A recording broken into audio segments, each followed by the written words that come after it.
Now going to section 15. Now, till now, we have deal with arrest and procedure of arrest and rights of the person and all. Now moving to post-arrest procedures. That is, after arrest is committed, what are the other procedures? So post-arrest procedures, the first one is search of arrested person. That is section 51 deals with the search of arrested person. So what are the conditions for searching the arrested person? The first one is that whenever a person is arrested by a police officer under a warrant which does not provide for taking a bail, or under a warrant which provides for taking a bail, but the person arrested is not in a condition to furnish the bail, and whenever a person is arrested without warrant or unable to furnish, same condition. First one is by police officer, next one is by the private person. In that case, the police officer making the arrest if the arrest is made by a private person, the police officer to whom he may take that person may search that person, the arrested person, and place in safe custody all the articles other than necessary wearing apparels found upon him, and where any articles is seized from the arrested person, a receipt showing the articles taken in possession by the police officer shall be given to such person. That is, if a person is arrested either by the police officer or by the private person under a warrant, and under a warrant which provides for taking a bail, but the person is not under such a condition to furnish bail, in such a case, that person shall be searched by the police officer, and the articles taken into custody, or the possessions taken into custody should be apart from the necessary wearing apparels, should be seized, and after seizing, it should be, the receipt should be shown to the receipt should be made of such articles, and should be given to arrested person. So whenever it is necessary to cause a female to be searched, the search shall be made only by the another female police officer, strictly regarding the decency. So these are the conditions under section 51 while searching a arrested person. Now, section 52. Section 52 provides for the seizure of offensive weapons from the person arrested, which he has about his person, and which shall be taken to the court or to the officer by the person making the arrest. So, if suppose there is any offensive weapons with the person arrested, then such offensive weapon can be seized and should be either taken to the court or to the person who is making the arrest. Then going to next provision, that is examination of the accused person by medical practitioner at the request of the police officer. That is section 53. So according to section 53, if a person is arrested on a charge of committing any offense, and that offense is under such a nature and alleged to have been committed under such a circumstance that there are reasonable grounds for believing that an examination of this person will afford evidence as to the commission of the offense, it shall be lawful for a registered medical practitioner acting at the request of the police officer not below the rank of sub-inspector, and for any person acting in good faith in his aid and under his direction to make such an examination of the person arrested as is reasonably necessary in order to ascertain the facts which may afford as evidence, and to use such force as which is reasonably necessary for that purpose. That is, according to section 51, if the police officer purports or reasonably believe that certain evidence can be taken from the examination of the person by a medical practitioner, in such a case, that officer may request to conduct the examination by a registered medical practitioner, and such person acting under good faith can conduct the examination, and a reasonable force can be applied if the party is not cooperating to that examination. So these are the conditions laid in subsection 1 of section 53. Now moving to subsection 2, whenever the person of a female is to be examined under this section, the examination shall be made only or under the supervision of a female registered medical practitioner. As said earlier, if the arrested party is a female, then it is a it's necessary that a female registered medical practitioner should conduct the examination of such arrested person. Now, explanation to section 53 and also to 53A and 53 for that is next sections is that here the examination shall include the examination of blood stain, semen, then swabs in case of sexual offenses, sputum, sweat, hair samples, fingernail clippings by the use of modern and scientific techniques including DNA profiling and such other tests which are which the registered medical practitioner thinks necessary in a particular case. So these examination shall include blood stains, semen, swabs in case of sexual offenses, then sputum, sweat, hair samples, fingernail clippings, and other DNA profiling as the medical practitioner finds that it is necessary for collecting the evidence. And there is a registered medical practitioner means any medical practitioner who possesses medical qualification as under section 2H of Indian Medical Council Act. So these are the explanation to section 53, 53A and 54. All these three sections. Okay. Now going to section 53A, examination of a person accused of rape by medical practitioner.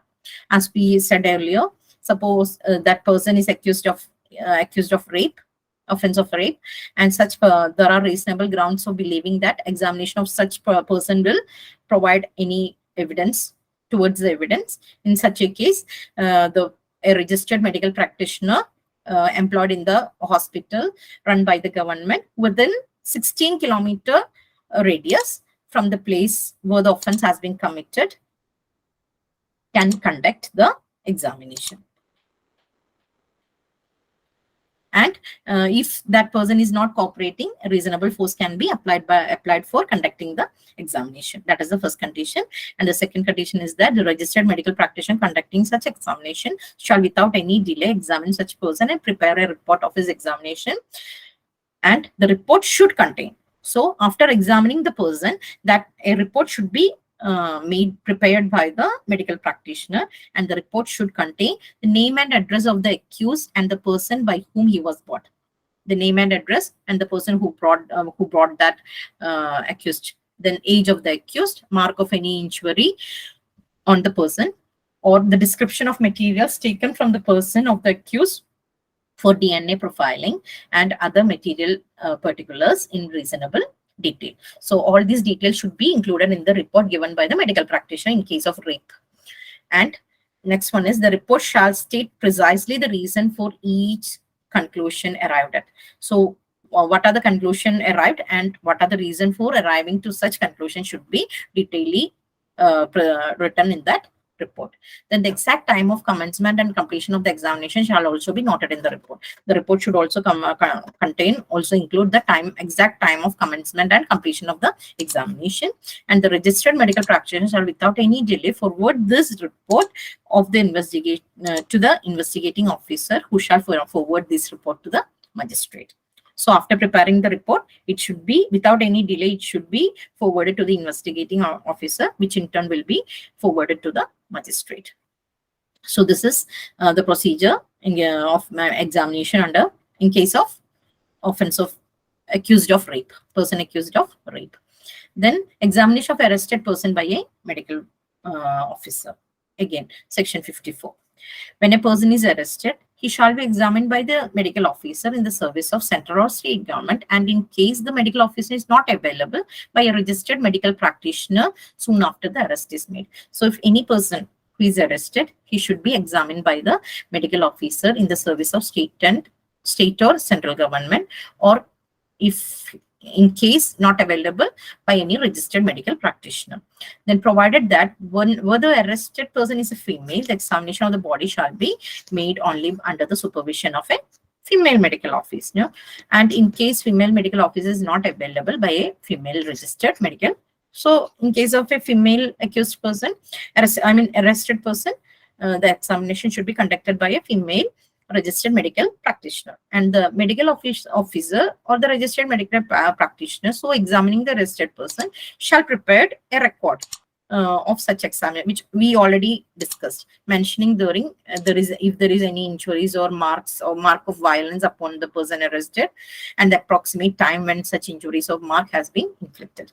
And so the report should contain if there is any mark or injury upon the person arrested, and the time or approximate time when such injuries or mark may have been inflicted. The report should contain in detail about that. Then, where an examination is made under subsection 1, a copy of the report of such examination shall be furnished by the medical officer, as the case may be, to the arrested person or the person nominated by the arrested person. A copy of such report should be provided. If the examination is conducted under section 54, then the copy of report should be provided to the arrested person or any person as requested by the arrested person, nominated by the arrested person. So this is section 54. Then moving to section 54A, that is identification of person arrested. Where a person is arrested on a charge of committing an offense and his identification by any other person or persons is considered necessary for the purpose of investigation of such offense, the court having jurisdiction may, on the request of the officer in charge of a police station, direct the person so arrested to subject himself to identification by any person or persons in such manner as the court may deem fit. So if the police officer feels that identification of the person arrested is necessary, so the court may give order so as to identify the person, arrested person by a person or persons as in the manner as directed or deemed fit by the court. And provided that if the person in identifying the arrested person is mentally or physically disabled, such process of identification shall take place under the supervision of judicial magistrate, who shall take appropriate steps to ensure that such person identifies the person arrested using methods that person is comfortable with. If the identifying person is mentally or physically disabled person, in such a case, the identification parade should be conducted under the supervision of the judicial magistrate, who may take appropriate steps to ensure that the person identifying the person is using the methods and techniques which is comfortable for that person to identify the arrested person. Then provided further that if the person identifying the person arrested is mentally, identification process shall be videographed also. So first condition is that it should be conducted under the supervision of judicial magistrate, and the second condition is that it should be conducted it should be videographed. While the identification is conducting, the whole process should be videographed. That is the second provision. Now moving to section 55. Section 55 states the procedure when police officer deputes subordinates to arrest without warrant. If the police officer in person cannot conduct the arrest, and if he is deputing any subordinate officer to conduct the arrest, in such a case, he should give the officer an order in writing specifying the person to be arrested and the offense for which the arrest has to be made. So under section 55, if the police officer in person cannot conduct the arrest and he is authorizing any subordinate, he is deputing any subordinate to conduct the arrest, in such a case, the officer should deliver an order in written which specifies the person to be arrested and the offense for which that person is to be arrested. So now moving to 55A. Section 55A states that it shall be the duty of the person having the custody of the accused person to take reasonable care of the health and safety of the accused. These all are the rights of accused person, arrested person actually. The first one is that it is the duty of the police officer or any other officer or person under whose custody the person is, the arrested person is, to take reasonable care of health and safety of the accused person. That reasonable is very important. Reasonable care of health and safety of the accused person. Now, section 56 states that if the police officer making an arrest without warrant shall, without unnecessary delay and subject to the provisions of the bail, take him before the magistrate having jurisdiction or before the officer in charge of the police station. So, without any unnecessary delay, the person arrested or the person in the custody should be taken to the magistrate in case of arrest. Then section 57 states that a person arrested without warrant shall not be detained in the custody more than 24 hours, exclusive of the time necessary for the journey from the police, from the place of arrest to the court. So excluding the time taken for the journey, the person arrested should be present before the magistrate within 24 hours. Once again, this is the condition or guideline given under DK Basu by Supreme Court. Then section 58 states that officer in charge of the police station shall report to the district magistrate the cases of all the persons arrested without warrant, whether such persons have been admitted on to bail or otherwise. And 58 necessitate that the police officer shall report to the district magistrate regarding all the cases which has been arrested without warrant, and if it is dealt under bail, that also should be reported to the district magistrate under section 58. Then section 59 states that no person who has been arrested by the police officer shall be discharged except on his own bond or on bail or under special order of the magistrate. So if a person is arrested, that person cannot be discharged until he's on bail or he's on bond or under any special order given by the magistrate. Then section 60 states the power of the police officer to pursue and arrest the person who escaped from the lawful custody. If the arrested person has escaped from the lawful custody, then the police officer has got every power to pursue and arrest that person under section 60 of CRPC. Now moving to section 60A, strictly provides that all the arrests should be made only according to the provisions under this code, CRPC. So 60A strictly provides that the arrest should be conducted only according to the provisions under CRPC. So these are the important provisions dealing with arrest under CRPC. So I hope it's clear to you. Now moving to important case laws. First one is Joginder Kumar versus State of UP. That is 1994 case. And under Joginder Kumar, the court has laid down certain all these cases, Joginder Kumar, then DK Basu 1997, then Husainara, both cases, DK Basu and Joginder Kumar, all these guidelines provided by the Supreme Court was later on, the code was amended, and by 2005, 2009, during that time, all these were incorporated in CRPC, which we already looked under 41, section 41, capital A, B, C, D, then 53A, all these are the rights which are provided to the arrested person. We already discussed mostly every guidelines provided by the Supreme Court in both these cases, Joginder Kumar and also in DK Basu. Now going to Husainara Khatun. Husainara Khatun is all, I know you all, everybody is very familiar with the case law, and it deals that if we have already said that there is guideline that after the arrest is made, the person should be allowed to contact his legal practitioner or advocate or of his choice after the arrest, right? So under Husainara Khatun, the court has given that if a person is not in a position to provide himself with any legal practitioner or advocate, it is the duty of the state to provide legal service to such a person. So this Husainara Khatun, right, according to Husainara Khatun, the court says that it is the constitutional right of every citizen who is unable to engage a lawyer to have a free legal aid which is provided by the state.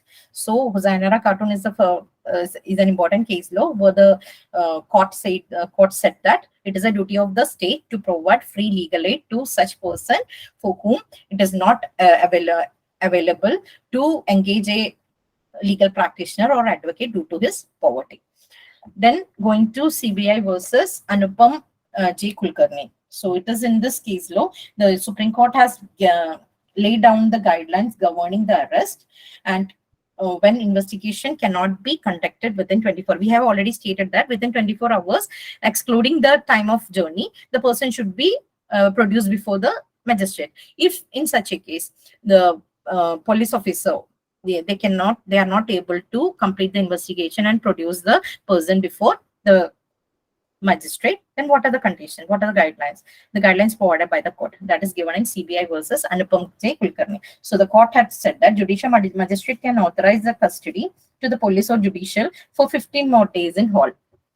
So after 24 hours, if the investigation is not completed, then it is only under the power of the judicial magistrate to extend the custody for 15 more days. And after 15 days, further remand can only be made in judicial custody. So for first 15 days, the custody can be given to either to police custody or for judicial custody. But after that 15 days, the remand can only extended to for judicial custody. So the police custody may not be available after the first extension of first 15 days. So, and if investigation not completed within 90 days or 60 days, then accused has to be released according to the released on bail according to the provisions of CRPC.